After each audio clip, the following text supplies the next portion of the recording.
In January 2026, a political thaw swept from Beijing to Ottawa as Canadian Prime Minister Mark Carney and Chinese President Xi Jinping announced a landmark trade agreement. This deal marked a bold pivot for Canada, historically reliant on the U.S., and came just as the USMCA faced an uncertain review. With President Trump hinting at letting the USMCA expire, Canadian businesses faced months of anxiety. The new pact with China is Canada's answer, a strategic move to diversify trade and reduce dependence on the American market. More than just cars and canola, this agreement is about sovereignty and survival. Carney's visit to Beijing, the first by a Canadian leader since 2017, signaled a reset in relations and a focus on mutual economic benefit. By reaching out to China, Canada is declaring it won't passively wait for Washington's decisions. The Carney-Xi handshake may be remembered as the moment Canada stepped out of America's shadow. This is a story of risk, opportunity, and the tough choices a middle power must make between two giants.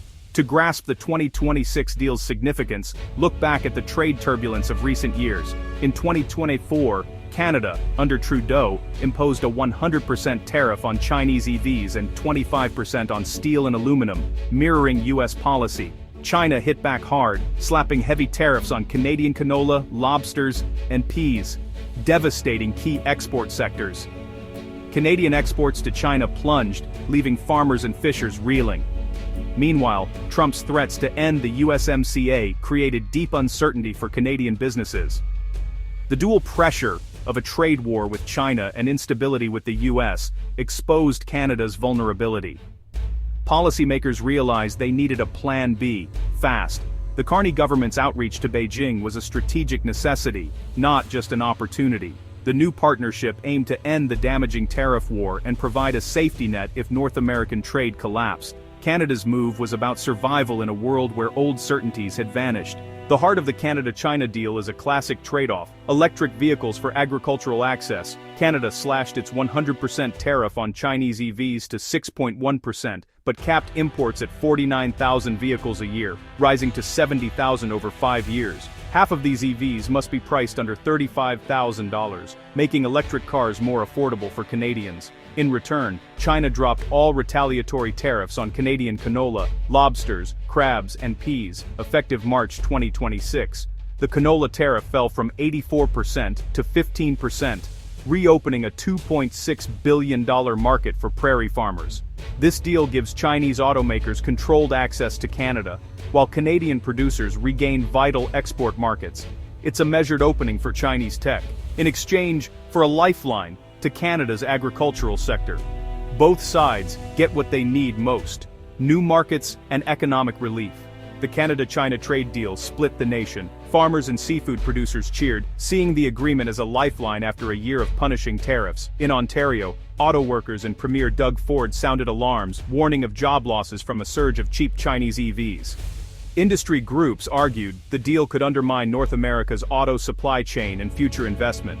Politically, the Liberals called it a diplomatic win, while opposition parties questioned the risks to manufacturing and Canada's strategic alignment. In the U.S., Michigan's governor expressed concern, but President Trump surprisingly endorsed Carney's move. The deal exposed Canada's regional divides: prairie relief versus Ontario anxiety. Parliament's debate was fierce, reflecting the national struggle to balance regional interests. The agreement forced Canadians to confront tough questions about their economic future. The country was left weighing immediate gains against long-term risks. Prime Minister Carney defended the deal as a response to unpredictability.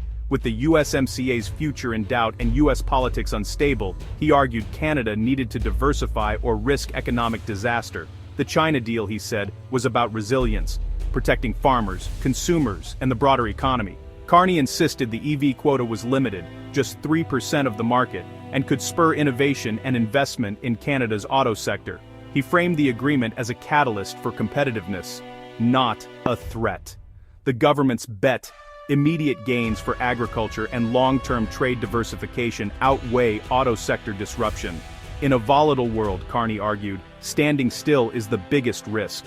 Canada must take control of its economic destiny, even if it means navigating new complexities. For Canadians, the deal's impact will be felt at car dealerships and on the farm. Affordable Chinese EVs, many under $35,000, will make electric cars accessible to more families, accelerating Canada's green transition. Farmers and fishers regain access to China's massive market, unlocking nearly $3 billion in exports and restoring profitability. The agreement is projected to boost Canada's exports to China by 50% and help double non-US exports by 2030. It also opens doors for new Chinese investment in Canadian auto parts and battery tech, creating high-tech jobs. Both countries pledge to deepen cooperation in green energy and restart high-level economic talks. A bonus: China will grant visa-free access to Canadians, making travel and business easier.